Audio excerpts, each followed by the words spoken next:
আজকের আমি আলোচনা করব দ্রব্য সম্পর্কে ডেভিড হিউমের মতবাদ।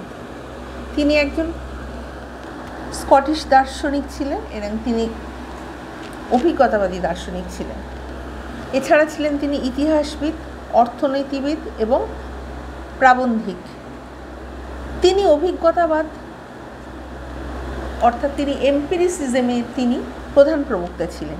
দ্রব্য সম্পর্কে ডেভিড হিউম তার অভিজ্ঞতাবাদী দর্শনের একটা গুরুত্বপূর্ণ অংশ, এবং তিনি অভিজ্ঞতার ভিত্তিতে তিনি যে দ্রব্য সম্পর্কে তিনি যে মতবাদ দিয়েছেন এবং দ্রব্য হলো গুণের সমষ্টি, তিনি কিন্তু তার স্পষ্ট মতবাদটা তিনি কিন্তু তার মতবাদের দ্বারা উল্লেখ করেছেন। হিউমের মতে আমাদের মনে দ্রব্যের কোনো ধারণা নেই।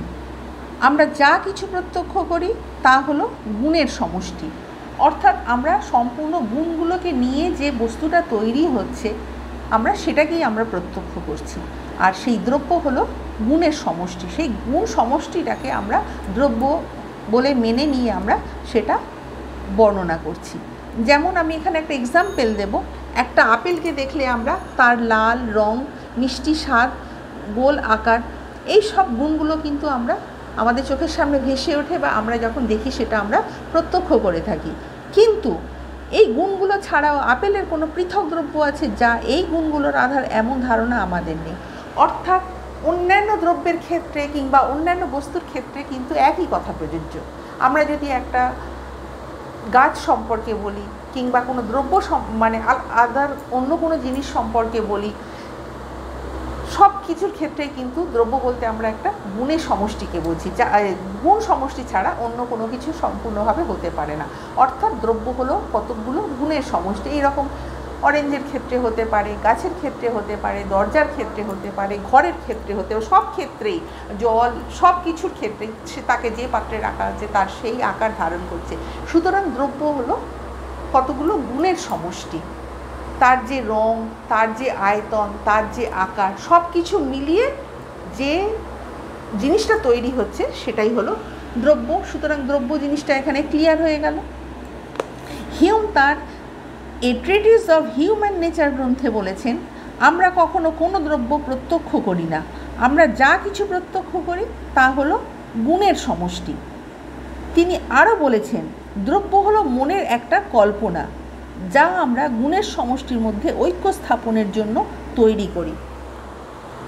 সুতরাং দ্রব্য বলতে তিনি বলছেন মনের কল্পনা এবং কতকগুলো গুণ মিলিয়ে আমরা ঐক্য স্থাপন করে আমরা একটা দ্রব্যের কথা সকলের সমক্ষে উপস্থিত করি। হিউম তার এই মতবাদ দ্রব্য সম্পর্কে প্রচলিত ধারণাকে চ্যালেঞ্জ করেছে। দ্রব্য সম্পর্কে প্রচলিত ধারণা ছিল দ্রব্য হলো গুণের আধার এবং গুণের মধ্যে ঐক্য স্থাপন করে। কিন্তু হিউম বলেন, আমাদের অভিজ্ঞতায় দ্রব্যের কোনো অস্তিত্ব নেই। আমাদের অভিজ্ঞতায় দ্রব্যের কোনো অস্তিত্ব নেই, হিউম এটা বলছেন। হিউমের মতবাদ নিয়ে বিভিন্ন রকম বিতর্ক রয়েছে। কেউ কেউ মনে করছেন হিউমের মতবাদ বস্তুর অস্তিত্বকে অস্বীকার করে, আবার কেউ কেউ মনে করছেন হিউম শুধু দ্রব্যের অপ্রত্যক্ষ অস্তিত্বের কথা বলেছেন। সুতরাং এখানে বোঝা যাচ্ছে যে কেউ কেউ মনে করছে হিউম শুধু দ্রব্যের অপ্রত্যক্ষ অস্তিত্বের কথা বলেছেন। মানে হিউম যে প্রচলিত যে ধারণাগুলো ছিল দ্রব্য সম্পর্কে, তিনি কিন্তু সেইটাকে ভেঙে দিয়ে তিনি তার নতুন মতবাদটা তিনি দিয়েছেন। হিউমের মতে দ্রব্যের ধারণা তিনটি নীতির উপর ভিত্তি করে গঠিত হয়েছে। নাম্বার 1, সাদৃশ্য,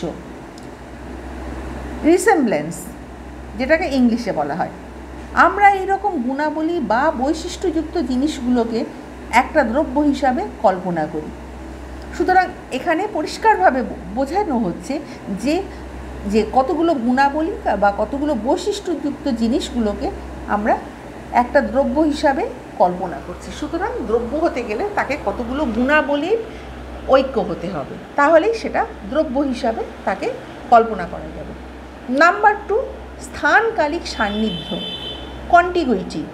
আমরা স্থানকালিকভাবে কাছাকাছি থাকা জিনিসগুলোকে একটা দ্রব্য হিসাবে কল্পনা করি। নাম্বার 3, কার্যকারণ সম্বন্ধ, কজ অ্যান্ড এফেক্ট। আমরা কারণ ও কার্যের মধ্যে সম্পর্কযুক্ত জিনিসগুলোকে একটা দ্রব্য হিসাবে কল্পনা করে থাকি। মানে যে কোনো একটা কারণ ঘটেছে, তার কার্যটা হবে।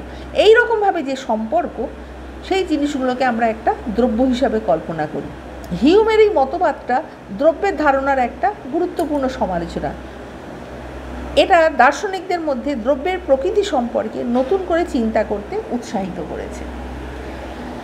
সুতরাং পরিষ্কারভাবে বোঝা যাচ্ছে তিনি যেভাবে দ্রব্যটা ব্যাখ্যা করেছেন, প্রচলিত যে মত রয়েছে সেই মতটাকে তিনি কিন্তু কখনোই তিনি উল্লেখ করেননি। তিনি তার মতে দ্রব্য হলো মনের একটা, মানে আমরা যা কিছু প্রত্যক্ষ করছি তা হলো গুণের সমষ্টি। তিনি আরও বলছেন দ্রব্য হলো মনের একটা কল্পনা, যা আমরা গুণের সমষ্টির মধ্যে ঐক্য স্থাপনের জন্য তৈরি করি। আমার ভিডিও তোমাদের ভালো লাগলে লাইক, কমেন্ট, শেয়ার এবং সাবস্ক্রাইব করতে ভুলো না। নেক্সট টাইম আমি আরও একটা নতুন ভিডিও নিয়ে তোমাদের সামনে উপস্থিত হব।